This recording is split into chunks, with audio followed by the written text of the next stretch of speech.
Hello everyone, আবারও তোমাদের কাছে চলে আসলাম সন্ধ্যার পরের ছোট্ট একটি ব্লগ নিয়ে। আমাদের ডেইলি অ্যাক্টিভিটিস দেখে তোমরা মনে করো না যে আমরা কত কত জায়গায় ঘুরি, কত সুন্দর যেন জীবন আমাদের। আসলে এটা ক্যামেরার জীবন, ভিতরের জীবনটা কিন্তু এরকম না। এটা যারা তোমরা ব্লগ করো বা ভিডিও বানাও তারা অবশ্যই জানো, সব কাজ একসঙ্গে না করলেও আমরা বাজারটা কিন্তু একসঙ্গে করি।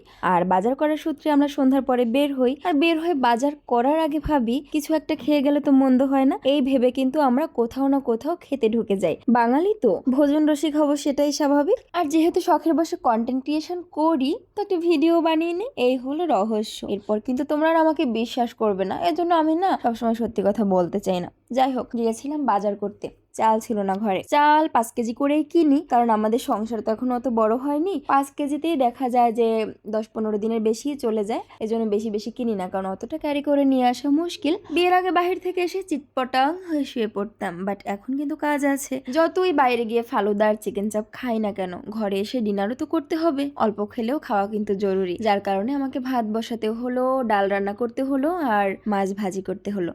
যাই হোক, তোমরা জানিও তোমাদের আজকের দিনটি কেমন গেল। ওকে।